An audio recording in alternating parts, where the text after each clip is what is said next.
Salut à tous, bonne année et bienvenue sur Micro Kids qui passe dès aujourd'hui en 20 minutes. 20 minutes, cela signifie plus de jeux, plus d'actualités et plus de cadeaux, puisque outre les 2 Mega Drive que nos candidats vont pouvoir remporter aujourd'hui, des Mega Drive, des jeux et des abonnements à Tilt et Console Plus, vous aussi, vous pouvez gagner une Mega Drive, une Core Graphics et 2 Lynx. Nous vous en dirons plus dans le courant de l'émission. Toujours nos 2 équipes de 2 candidats. Dans l'équipe numéro 1, nous trouvons Antoine et Antonin. Ils viennent tous les deux de Strasbourg. Dans l'équipe numéro 2, c'est François qui joue et Adrien qui répond aux questions quiz. Antoine, tu vas jouer sur le jeu Teenage Mutant Ninja Turtle. Quel âge as-tu? 12 ans. Ta machine? J'ai une Sega Master System. Quel est ton jeu préféré? Bubble Bobble. Et nous allons voir ce que tu vas faire tout à l'heure sur Tortue Ninja. Quant à toi, François, quelle est ta machine? J'ai une Nintendo Entertainment System et une Game Boy. Ton âge? J'ai 12 ans. Ton jeu préféré? Et sur Nintendo Entertainment System, je préfère DuckTales et Bubble Bobble. Et sur Game Boy? Sur Game Boy, Final Fantasy Legend. Tu peux nous parler un peu de Ninja Turtle, du jeu? Au début, il y a Shredder qui a enlevé April. Il faut les délivrer. Après, quand les tortues elles l'ont délivré, on rentre dans les égouts chez eux. Et on s'aperçoit qu'il a encore enlevé leur maître. Il faut aller encore le délivrer. Et après, tuer Krang et Shredder. Très bien, nous allons voir ce que vous allez pouvoir faire. Attention, les joueurs, les mains en l'air. 3, 2, 1, top, c'est parti. Le jeu, donc, Teenage Mutant Ninja Turtle, 4 tortues qui doivent libérer la belle April qui a été kidnappée par l'infâme Shredder. Il veut lui faire un lavage de cerveau et l'enrôler dans son gong. Dans les rues et les égouts de New York, Leonardo, Raffaello, Michelangelo et Donatello vont affronter des soldats Foot Clan, champions de karaté, des Fire Freaks, cracheurs de feu, ou encore de sinistres Rocksteady, gardiens de fin de niveau. Mais les tortues ninja ont plus d'une arme à leur disposition. Nunchaku, Shuriken, sabre, katana, sai. Le combat sera rude. Je vous rappelle le principe du jeu, donc des candidats qui jouent pendant toute la durée de l'émission. Ils feront marquer 5 points à leur équipe s'ils gagnent. Les candidats quiz, nous les retrouverons tout à l'heure. Ils doivent répondre à 3 questions quiz qui valent chacune 2 points. Avant de retrouver nos candidats pour les questions quiz qui leur permettront à une des 2 équipes de remporter les 2 Mega Drive offertes par notre partenaire Micromania, je voudrais vous montrer le cadeau de Noël que je me suis offert à l'occasion de mon voyage au Japon. C'est la Kix 91. La console Kix 91 coûte au Japon environ 2000 francs, une affaire comparée au prix d'une Neo Geo. Les avantages de la Kix sont nombreux. Les joysticks sont ceux des machines d'arcade, on peut s'exciter dessus sans danger. Leur robustesse est à toute épreuve. Les boutons de tir sont larges et toutes les options sont possibles. Tir automatique, 2 joueurs, etc. Il est possible de connecter à la Kix tous les jeux à la norme JAMA, c'est-à-dire les jeux Sega 16 et 32 bits comme Road Mobile, les jeux Capcom, Namco, Taito, Data East, Irem et bien sûr les jeux SNK Neo Geo. L'encombrement d'une Kix plus un jeu est supérieur à celui d'une Mega Drive ou d'une Super Famicom. Cela dit, cet encombrement est compatible avec tous les appartements normaux. Au Japon, il est possible de trouver des jeux d'occasion bon marché. Il y a 100 fois plus de game centers, de salles d'arcade. Les cartes, que l'on appelle également plaques, ont un taux de rotation élevé. Elles sont sans cesse rachetées, revendues, re-rachetées. Pour un jeu ancien comme Contra, il faut compter 250 francs. En revanche, un jeu neuf et récent peut coûter cher. J'ai vu Street Fighter 2 en vente à 10 000 francs. Quant au jeu que je possède, R-Type 2 m'a coûté 1000 francs et Dark Seal 1500 francs. R-Type 2 est très proche de la première version. L'action est rapide et incessante. Les décors sont très fouillés et les monstres de fin de niveau fabuleux. Une fois la console en marche, il est quasiment impossible de s'arrêter de jouer. Vous avez d'ailleurs failli ne pas avoir de Micro Kids cette semaine car j'avais beaucoup mieux à faire. Dark Seal est un jeu d'aventure-action. 4 héros vont affronter toutes sortes d'affreux. L'intérêt principal de ce jeu, outre sa beauté graphique, est le nombre de niveaux à parcourir. Bien sûr, il est possible et même conseillé de jouer à 2. Bref, 2 très bons jeux. Si vous avez des contacts au Japon, je vous recommande l'achat d'une Kix. Moi, je vous présenterai les nouveautés que Banana-san m'enverra. Un mot sur le Super Games Show. Le Super Games Show s'est déroulé à l'Espace Champéret à Paris et nous avons tourné des reportages et des interviews que vous verrez dans les prochaines émissions de Micro Kids. Mais tout de suite, nous n'avons pas résisté au plaisir de vous montrer le passage au caisse. C'est entre nous Thérèse, une bonne paire de chaussettes. Entre nous deux, Thérèse, une bonne paire de chaussettes. Entre nous Thérèse, une bonne paire de chaussettes. Entre nous, Thérèse, une bonne paire de chaussettes. Entre nous deux Thérèse, une paire de chaussettes. Montre-moi une bonne paire de chaussettes. Entre nous Thérèse, une paire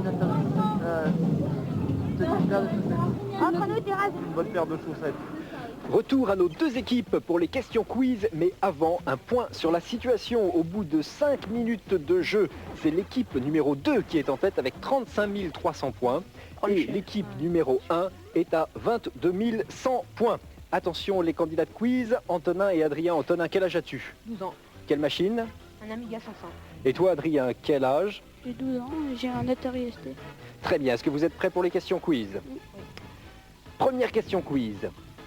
Quel est le plat préféré des Tortues Ninja? Pizza. Antonin, Les pizzas. bonne réponse, plus 2 points. Deuxième question quiz, que signifient les initiales NES? Oui, Antonin, Nintendo Entertainment System. bonne réponse. C'était une question de Erwan de Pontchâteau. Troisième question quiz. Qui est le héros du jeu Quackshot? Mickey, Donald ou Picsou? Adrien? Donald. Bonne réponse, c'était une question de Gamaccio de Saint-Donat. L'équipe numéro 2 a frôlé la catastrophe. Merci à Jérôme de Granville, à Erwan de Pontchâteau et à Gamaccio de Saint-Donat. Ils gagnent tous les trois des abonnements à Tilt et à Console Plus pour leur question quiz. Nous laissons les joueurs, place à l'actualité console et micro de la semaine. Une sorcière sur un balai qui tire sur tout ce qui bouge, c'est Magical Chase de Palsoft sur console Core Graphics, le shoot'em up le plus délirant de ce début d'année. Pourtant, le principe du jeu est classique. Ennemis volants, défilement horizontal de l'écran, bonus, monstres de fin de niveau, etc. Mais les programmeurs ont inventé des vagues d'ennemis totalement folles et incroyables. Quelle invention dans le graphisme, regardez ce robot en fer blanc. Ou ce décor du 3e niveau, 2 canons de fusil qui s'écartent et se rapprochent pour vous écraser. Notre note, 18 sur 20. L'animation est au-dessus de tout soupçon. Les défilements de l'écran est rapide, il y a des sprites dans tous les coins. Certains ennemis sont aussi très surprenants. Une note méritée de 17 sur 20. La bande-son est harmonieuse et technique. Technique parce que les bruitages vous font clairement savoir quand votre sorcière est touchée ou quand elle ramasse un bonus. C'est utile dans cette pagaille. Une note sonore de 16 sur 20. Côté jouabilité, c'est parfait. La sorcière peut s'arrêter dans des boutiques pour échanger ses bonus contre des armes ou de nouvelles vies. Ça marche très très bien. 18 sur 20. Bref, un shoot'em up qui nous a totalement séduit. Même les monstres de fin de niveau sont stupéfiants. Une note globale de 18 sur 20. Merx de Capcom sur Mega Drive est une cartouche d'homme. Vous incarnez une sorte de Rambo qui affronte des armées entières. Comme vous le voyez, il faut tirer dans tous les sens et ne pas faire de sentiments. Le graphisme est habituel pour ce genre de jeu. Mercenaires, tanks, avions, c'est clair et net. 16 sur 20 mon adjudant. Quelques trouvailles dans l'animation, mais la destruction de cet avion est plutôt sommaire. Seulement 13 sur 20. Boum boum boum, les bruitages sont simplistes. Par contre, la musique vous donne du cœur au ventre.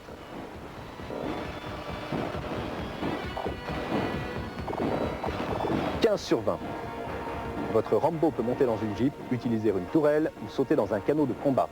De quoi varier les plaisirs, je dirais 15 sur 20 en jouabilité. Merx n'est pas un jeu original, c'est sûr. La cartouche s'en tire avec quelques trouvailles amusantes et sinistres, comme ce lance-flamme qui brûle vite et fort. Du 14 sur 20 de note globale, mon général. Xenon 2 d'Imageworks exploite à merveille les possibilités de la console Sega Master System. C'est un jeu de combat spatial dans la plus pure tradition, un véritable classique. Le décor ne coupe pas le souffle, mais les aliens sont assez originaux, comme ces drôles de toupies ou ces espèces d'œufs. Une note de 13 sur 20. Regardez ces diverses vagues d'ennemis. Les mouvements sont souples et rapides, le défilement de l'écran est bon. Note d'animation, 16 sur 20. La bande-son est dans la norme, les bruitages de tir et d'impact ont déjà été entendus dans une bonne centaine d'autres cartouches.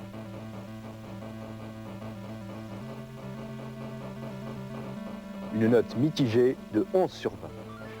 Xenon 2 se joue avec plaisir, il y a juste ce qu'il faut de bonus et quelques pièges sournois comme ce cul-de-sac. La jouabilité, 17 sur 20. Cette cartouche ne restera pas dans l'histoire, mais elle vous fera passer d'excellents moments Attention, le jeu n'est pas facile, loin de là. Notre note globale, 15 sur 20. Il y a d'excellents jeux de plateforme sur la console NES. La preuve, voici Power Blade de Taito, une cartouche passionnante et très variée. Votre héros patrouille dans une ville futuriste pour démanteler une organisation de dangereux criminels. Vous choisissez votre quartier de départ, une mission dangereuse et difficile. Les graphismes ont fait tourner leur imagination. Ces éoliennes sont franchement originales et le reste des décors est à l'avenant. Une note de 17 sur 20 pour les graphismes. L'animation des ennemis est réussie. Les mouvements sont nets, vraisemblables et souples. 17 sur 20. Pas de quoi s'émerveiller sur la bande-son. Bruitage et musique sont les seules vraies faiblesses de cette cartouche. 12 sur 20 seulement. Le héros Power Blade est parfaitement maniable. L'action est variée, même les passages les plus difficiles restent toujours possibles. Pour la jouabilité, notre note sera de 17 sur 20. Power Blade est un très bon jeu qui mérite de devenir un vrai hit. Il a tout pour réussir, action prenante, graphismes originaux, bonnes animations. Note globale, 17 sur 20. Voici Air Raising Havoc, la suite de Roger Rabbit. Cette partie semble très alléchante au premier abord, mais attention, l'action est souvent répétitive. De plus, sur un PC peu puissant, le jeu est vraiment lent et fastidieux. Sur chaque tableau, Roger va devoir découvrir une série de mécanismes savants qui lui permettront d'atteindre la scène suivante. Ici, il doit se suspendre au ventilateur. Les graphismes de Air Raising Havoc respectent à la lettre l'ambiance dessin animé. Humour, gag, voilà le coup de la peau de banane. Vous remarquerez pourtant que l'on aurait pu attendre bien plus de couleurs et de netteté d'un jeu PC VGA. Nous évaluons les graphismes de ce jeu à 14 sur 20. En ce qui concerne les animations, le jeu possède autant d'humour que de punch, mais voyez, dans certains cas, l'action est interrompue et peu fluide. C'est dommage, la note d'animation atteint seulement un petit 13 sur 20. Air Raising Havoc se rattrape côté bruitage. On se croirait chez Tex Avery et même les synthèses vocales sont de la partie. Malheureusement, il faudra utiliser certaines cartes son spécifiques. Attention, le jeu n'est par exemple pas compatible avec la Soundmaster 2, une bande son notée 17 sur 20. La jouabilité de cette partie est bonne, le jeu utilise peu de touches ou de déplacement du joystick. Résultat, pas de mauvaise surprise, le programme est toujours maniable. 16 sur 20. Malgré l'ensemble de ces notes tout au-dessus de la moyenne, Air Raising Havoc risque pourtant de vous décevoir. Le jeu est parfois fastidieux.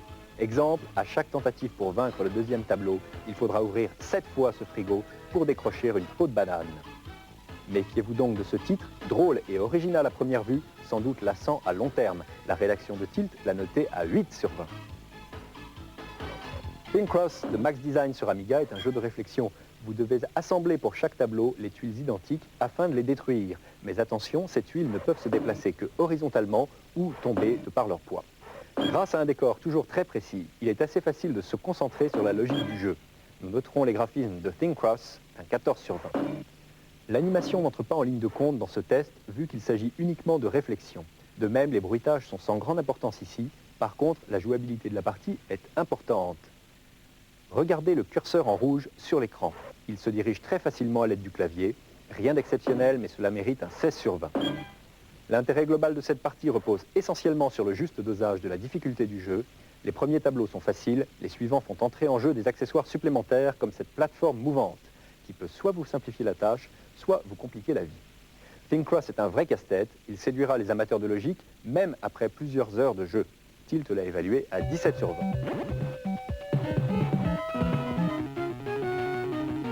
Top jeux vidéo, catégorie micro. En première position, The Simpsons, d'Océan sur ST, Amiga et Amstrad, décidément indétrônable. Numéro 2, WrestleMania ou WWF Superstars d'Océan. Il est en seconde position, il était en seconde place la semaine dernière. 3 nouveaux titres. Heimdall de Core Design sur Amiga ST et PC, qui rentre en troisième position. En cinquième place, nous trouvons Les Aventures de Mokhtar de Titus. Et en 10e position, Powermonger Datadisk d'Electronic Arts sur ST et Amiga. Top jeux vidéo, catégorie console. Numéro 1, DuckTales de Capcom sur NES et Game Boy, suivi de Sonic the Hedgehog de Sega sur Mega Drive, Game Gear et Master System. Les nouveaux titres, Bugs Bunny The Crazy Castle de Kemco sur Game Boy qui rentre en 3e position et EA Hockey d'Electronic Arts sur Mega Drive qui rentre en 9e place. Le coup de cœur de console plus, Burning Fight de SNK sur Neo Geo. C'est la plus belle cartouche de bagarre que nous ayons jamais vue. D'accord, l'action est primaire, mais quel graphisme, quel sprite, quelle animation. Superbe. Encore le coup du ninja contre des terroristes. Non seulement Shadow Dancer de Sega sur Master System est hyper ultra banal, mais le jeu est d'une affreuse lenteur et d'une rare et inutile difficulté. Dancer reste dans l'ombre. La légende de Robin des Bois est superbement mise en scène dans Conquest of the Longbow de Sierra sur PC. Graphisme très fin, scénario poussé, c'est le coup de cœur de la rédaction de Tilt. Nous vous en dirons plus sur ce jeu dans l'actualité de la semaine prochaine. Pas de coup de griffe micro cette semaine.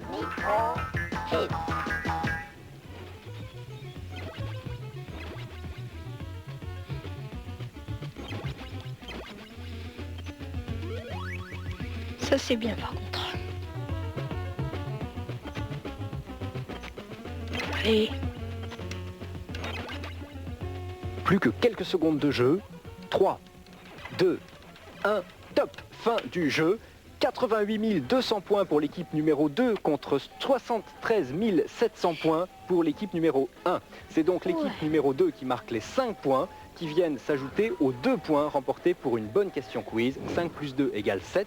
L'équipe numéro 1 n'avait marqué, elle, que 4 points dû aux 2 bonnes réponses pour les questions quiz. C'est donc l'équipe numéro 2, François et Adrien, qui remportent les 2 Mega Drive offertes par notre partenaire Micromania. Les perdants ne repartent pas les mains vides, puisqu'ils repartent avec des abonnements à Tilt et à Console Plus et des jeux. On peut les applaudir également. À vous de jouer maintenant pour gagner une super graphics sur le 3615 Code FR3 avec Tilt. Pour jouer c'est facile, il suffit de répondre à ces 3 questions quiz. Première question quiz, quel est le nom de l'endroit où s'est déroulé le salon Super Games Show? Quel est le nom de l'endroit où s'est déroulé le salon Super Games Show? C'est une question de Bernard de Paris. Deuxième question quiz, quel est le nom de la console que j'ai eue pour Noël? Quel est le nom de la console que j'ai eue pour Noël? C'est une question que je me suis envoyée moi-même en personne. Troisième question quiz, quelle armée inventa la formation dite en tortue? L'armée grecque, l'armée perse ou l'armée romaine? Quelle armée inventa la formation dite en tortue? L'armée grecque, l'armée perse ou l'armée romaine? Une question que les Gaulois n'auront aucun mal à résoudre. Une super graphics en jeu pour répondre, une carte postale ou le 3615 Code FR3 avec Tilt. Le score de la semaine concerne le jeu à l'Est sur Mega Drive. C'est Jean-Baptiste Travaux de Saint-Gély-du-Fex qui a réalisé 133 392 620 points. Il remporte une Lynx, un score bien évidemment homologué par photo d'écran. Une innovation sur le 3615 Code FR3, vous pouvez dès aujourd'hui participer au top des téléspectateurs et noter vos jeux favoris. Toutes les infos sur le 3615 Code FR3. L'adresse pour nous écrire Microkids Tilt Console Plus 9 13 rue du Colonel Avia 75 015 Paris. La démo de la semaine s'appelle KGB, elle est formidable. Un appel à tous les créateurs de démos. Nous sommes à la recherche d'une démo qui puisse servir de générique pour Microkids. Alors si le sujet vous inspire, à vos claviers. La démo KGB, à bientôt.